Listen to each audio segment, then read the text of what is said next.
दोनों विधियों को हम समझने का प्रयास करेंगे कि पार्शियल फ्रैक्शन में हमारी जो ट्रेडिशनल मैथमेटिक्स है, जिस मैथमेटिक्स से हम करते हैं, वो क्या कहता है और वैदिक मैथमेटिक्स इसके लिए क्या काम करता है। दोनों विषय पर हम लोग चर्चा करेंगे। कुछ ऐसे प्रश्न हैं जो हम ट्रेडिशनल मैथमेटिक्स से जाएं तो बहुत ज़्यादा कॉम्प्लिकेशन इतना बढ़ जाएगा कि उसके सॉल्यूशन के विषय में हम सोच भी नहीं पाएंगे, लेकिन वैदिक गणित के माध्यम से हम उसको आसानी से सॉल्व कर सकते हैं। ये जो है वैदिक गणित की ब्यूटी है, खासियत है। और हमारी प्राचीन विधाओं की खासियत ही यही है कि प्रश्न जितना कठिन होता जाता है उसका हल उसी अनुरूप, यानी जो प्रारंभिक स्थिति रहती है वही स्थिति बनाए रहती है। जैसा कि हम देखते आ रहे हैं, हमने मल्टीप्लिकेशन में देखा था कि जितना मल्टीप्लाई करने में टाइम हमें 25 का स्क्वायर निकालने में होता है, 595 का स्क्वायर निकालने में भी हमें उतना ही समय लगता है। 295 का स्क्वायर निकालने में भी हमें उतना ही समय लगता है। तो यही जो है वैदिक गणित की ब्यूटी है कि यहाँ संख्या जो है कितना बड़ा है या कितना छोटा है। इक्वेशन अलजेब्रा में बात करें तो इक्वेशन कितना बड़ा है कितना छोटा है, इस बात से उतना ज़्यादा फर्क नहीं पड़ता। सॉल्व तो सब होगा, बस हमें थोड़ा सा पेशेंस रख के काम करना है। स्पीड और एक्यूरेसी के साथ काम होता है। अब थोड़ा सा अगर हम चर्चा करें एक प्रश्न के ऊपर, तो एक प्रश्न हम लेते हैं,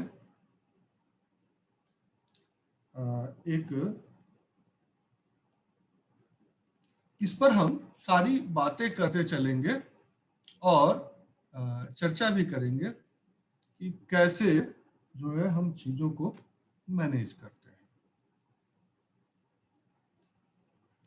एक प्रश्न आपके सामने मैं रख रहा हूं, देखेंगे, थोड़ी सी इस पर बात करते हैं।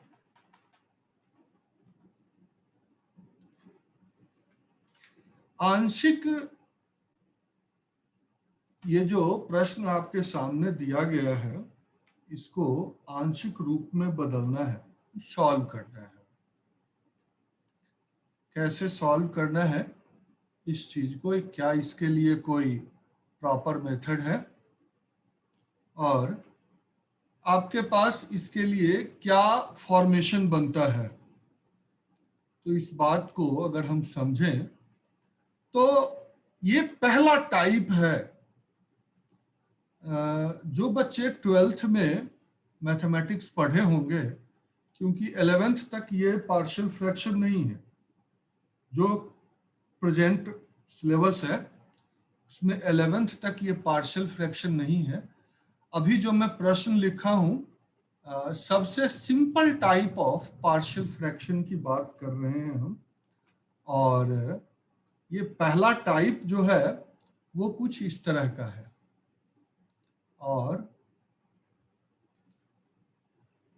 आप ध्यान दें तो ये आपके सामने आ जाएगा। और यानी यहां मेनली क्या है कि इसको नीचे दो टर्म के प्रोडक्ट है, x-1 और x-2। तो यहां देखें a अपॉन x माइनस 1, इसको सेपरेट किया गया b अपॉन x माइनस 2। दो अलग टर्म में। ये जो बच्चे थोड़ा बहुत पहले पार्शियल फ्रैक्शन पढ़ चुके हैं उनके लिए कि ये first type of partial fraction है। आगे हम लोग चर्चा करेंगे कि कैसे इसको हम ट्रेडिशनल मेथड क्या कहता है इसके लिए।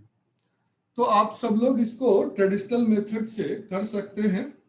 जैसे देखें कि यहाँ नीचे एलसीएम लेना है। एलसीएम लेने के बाद x माइनस 2 ए के साथ मल्टीप्लाई होगा, x माइनस 1 बी के साथ मल्टीप्लाई होगा, और नीचे ये पूरा का पूरा कैंसिल हो जाएगा दोनों तरफ। तो बच जाएगा आपका 2x प्लस 1 इक्वल टू, ये एक मिनट में थोड़ा सा कर ही देता हूं, वो आप समझ जाएंगे।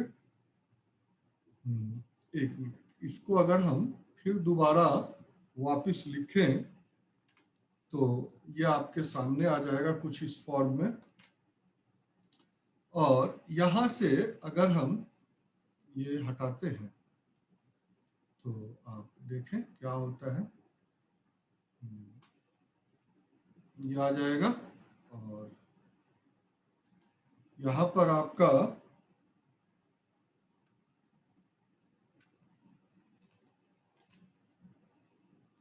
x माइनस 2 हो जाएगा और बीच में प्लस आ जाएगा।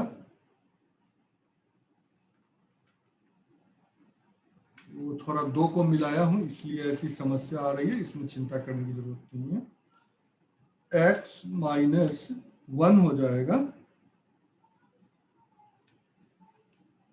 कुछ इस तरह के फॉर्मेशन आपके बनेंगे, इस तरह के फॉर्मेशन आपके बनेंगे। और फिर हम क्या करेंगे कि नीचे वाला x माइनस 1 और ये कैंसिल हो जाएगा। हमारे पास जो बच जाएंगे चीजें वो कुछ ऐसे बचेंगे। देखिए ये इक्वल टू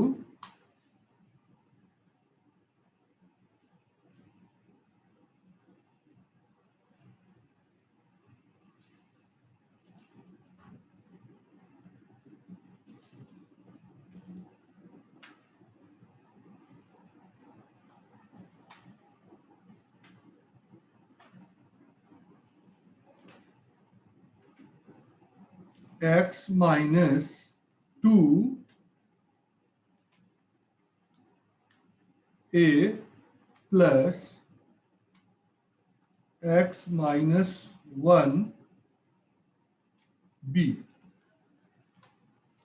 इस तरह के फॉर्मेशन बन जाएंगे। दोनों इक्वल टू के दोनों तरफ के डिनोमिनेटर के पार्ट्स एक दूसरे से कैंसिल हो गए।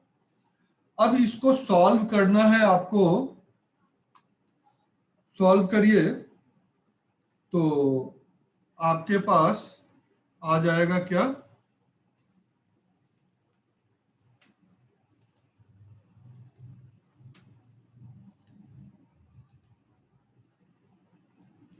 एक्स ए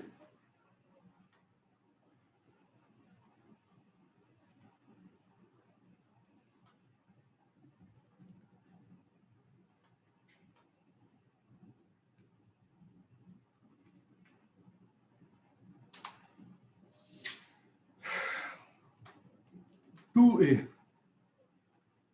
और एक्स बी और 1b के जगह हम सीधा b लिख सकते हैं। इस तरह की चीजें आपके सामने आ जाएंगी। अब यहां देखें दो टर्म है, दोनों में से x a और x b, तो a प्लस b और x के साथ यहां टर्म है 2x। तो आप सिंपल ले सकते हैं a प्लस b इक्वल टू 2। ये आपका फर्स्ट इक्वेशन हो जाएगा। उसके बाद सेकेंड इक्वेशन होगा 2a minus b equal to 5। ये आपका सेकेंड इक्वेशन हो जाएगा। अब इन दोनों इक्वेशन को सॉल्व करके a की वैल्यू क्या आएगी और b की वैल्यू क्या आएगी, आपको जो है इसका आंसर लिखना है। अब आप खुद अंदाजा लगा सकते हैं ये कितने स्टेप में जा रहा है, कहाँ जा रहा है, ये आप अंदाजा कर सकते हैं, ये कहने की जरूरत नहीं है। ये आपके ट्रेडिशनल मेथड है, यहां तक हमने कर दिया है। इसके बाद linear equation in two variables लगाने हैं और फिर उसके बाद सॉल्यूशन को आगे बढ़ाना है। ठीक है sir in this we can directly do ना कि we can take x minus 2 equal to 0, तो एक वैनिश हो जाएगा, easily we will get the value of b। फिर नेक्स्ट स्टेप में x minus 1 को 0 पुट कर लेंगे तो सर b वैनिश हो जाएगा, a की वैल्यू आ जाएगी direct in place of forming these two equations. कौन सा सर ये जो दो इक्वेशंस बनाने की जगह अगर हम ऊपर वाली जो आपने लिखी है ना equation 2x + 5 equals to x minus 2a + x minus 1b, अगर हम x minus 2 को 0 सब्स्टिट्यूट कर लेते हैं sir, then a will vanish, then we will get the value of b directly. Then next step में if we will put x minus 1 equal to 0 तो b vanish हो जाएगा, a की value आ जाएगी, थोड़ा सिंपल हो जाएगा। ठीक है, in place of comparing both the sides. अभी चर्चा करेंगे, आपको चर्चा करेंगे। और इसका नाम आपने क्या बताया था, मेथड क्या बताया था? So this is the direct method in which we are vanishing one of the variable x minus 2 को अगर हम directly equals to 0 put कर देंगे तो x equal to 2 हो जाएगा, तो a जो है डिलीट हो जाएगा, खत्म हो जाएगा और b की वैल्यू डायरेक्ट आ जाएगी। ठीक है, अभी चर्चा करेंगे उस विषय पर, उस विषय पर चर्चा करेंगे, उस विषय पर चर्चा करेंगे। लेकिन एक बात हम बताएं कि हमारी जो ये आपकी मेथड आपने कहा ये बढ़िया है, बहुत अच्छा है। ये यहां लागू आपने कर दिया, अगर 3 होगा तो, 4 होगा तो, हाँ सर 3 में भी अगर हम एक वेरिएबल, इसमें मोस्ट ऑफ द टाइम्स क्या होता है मल्टीप्लाई होगा दो दो लीनियर फैक्टर, तो जिसमें दो डिलीट वैनिश हो जाते हैं और एक की वैल्यू इजीली आ जाती है। हाँ अभी हम लोग चल रहे हैं, जो वैनिश करने की आप बात कह रहे हैं अभी आएंगे, अभी वहां हर जगह घूमेंगे हम, आप चिंता ना करें। अभी तो हमने आपको ट्रेडिशनल मेथड समझाना शुरू किया है, जिस मेथड से हम बच्चे को पढ़ाते हैं। अभी वो करेंगे, हम वहां चर्चा करेंगे। ऊपर हमने सबसे पहले यहाँ इंस्ट्रक्शन में लिख दिया है कि वैदिक गणित विधि में हम परावर्ती विधि का प्रयोग करेंगे, अभी तो हमने उसको किया ही नहीं। अभी तो आपको हम ट्रेडिशनल मेथड समझा रहे हैं, और चूंकि काफी बच्चे यहाँ मैथमेटिक्स बैकग्राउंड के हैं तो उनके लिए प्रॉब्लम नहीं है, लेकिन जो बच्चे थोड़ा मैथमेटिकल बैकग्राउंड के नहीं हैं, हम थोड़ा सा उनके लिए भी बात कर रहे हैं, और ताकि वो जो है विषय को थोड़ा समझ जाए कि आखिर में हम चर्चा क्या कर रहे हैं। हालांकि जब हम वैदिक गणित विधि से इसको करेंगे तो ये उतना ज्यादा कॉम्प्लिकेटेड नहीं होगा जितना कि हम अभी देख रहे हैं, तो वहां तो बहुत इजी निकलेगा, लेकिन चीज काम वो क्या कर रहे हैं ये बात उन्हें पता होना चाहिए। तो इसीलिए अभी हम थोड़ा सा उस विषय पर करेंगे, चर्चा करेंगे। हाँ, तो आपने देखा यहां हमने ये a और b की वैल्यू निकालने के लिए यहां दो इक्वेशन आपके सामने छोड़ दिया, और इस दो इक्वेशन के माध्यम से हमें a और b पता चलेगा, और फिर इस a और b की वैल्यू को यहां पर हम पुट अप कर देंगे। ये जो आप देख रहे हैं डार्क किया मैंने, यहां पर ए और बी की वैल्यू पुट अप कर देंगे, which is the solution of this question. सीधी सी बात इतनी है।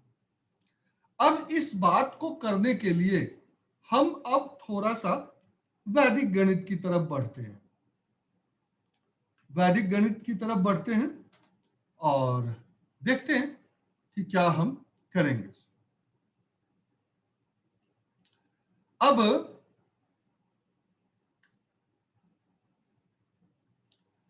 सबसे पहले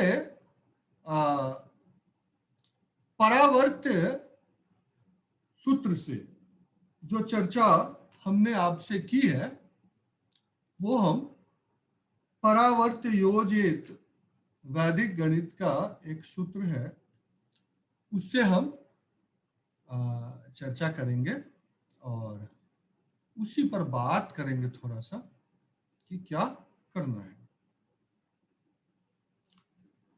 सबसे पहले at x equal to 1, x equal to 1 हमने क्यों लिया? यहां देखे x माइनस 1 है नीचे एक, और दूसरा है x माइनस 2। तो अगर हम x इक्वल टू 1 लेते हैं, यानी x इक्वल टू 1 से हम चर्चा करते हैं, तो x के जगह अगर हम 1 यूज करते हैं तब क्या होता है, हम देखेंगे a के लिए और b के लिए, दोनों के लिए हम अलग अलग बातें करेंगे। ठीक है, सबसे पहले हम a के लिए चर्चा करते हैं। जब हम a के लिए चर्चा करते हैं तो आप देखें क्या होगा।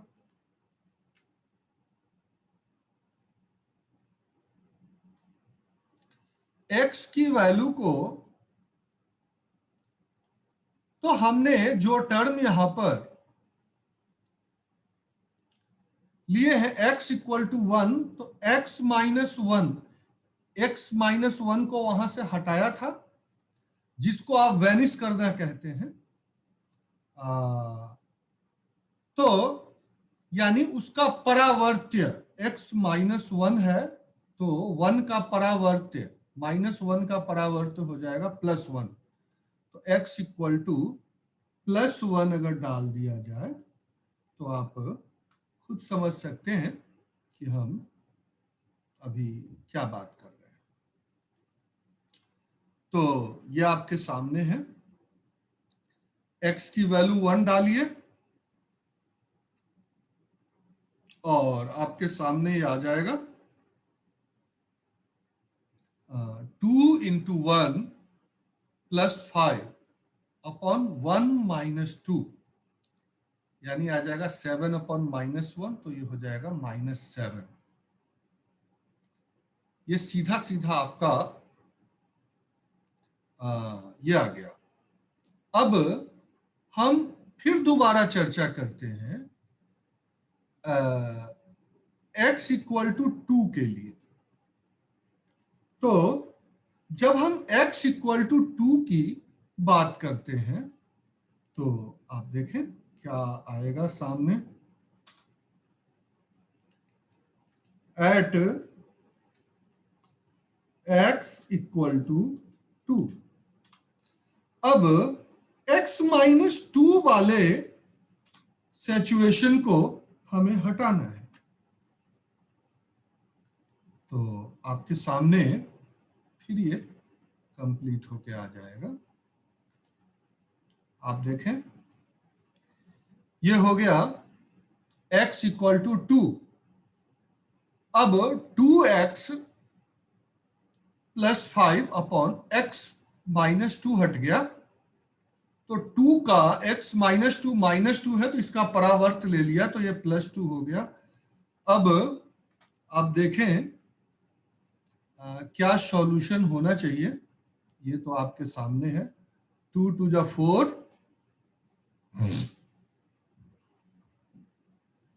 और तो ये सॉरी यहाँ पर थोड़ा सा एरर आ गया था, 2 माइनस 1, अब 9 आ गया। ये हमारे क्लियर हो गए। ए और बी की वैल्यू हमें यहां मिल चुकी है। अब आप खुद ही ये जो है एक बार उठाएं और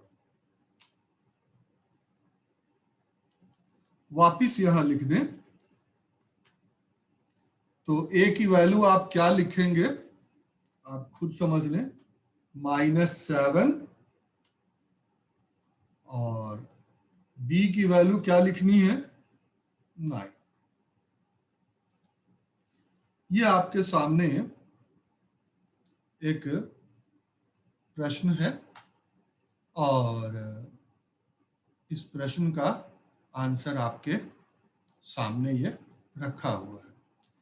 1 मिनट से थोड़ा कम समय बचा हुआ है, फिर वापस जब हम आते हैं तो इस विषय पर आगे की चीजों की चर्चा करेंगे और आपसे फिर बात करेंगे कि कैसे जो है इसको हमने किया है। तो दोनों वैदिक मेथड और ट्रेडिशनल मेथड दोनों आपके सामने मैंने रखे हैं और इन दोनों की स्पीड और एक्यूरेसी को आप खुद ही अंदाजा लगा सकते हैं।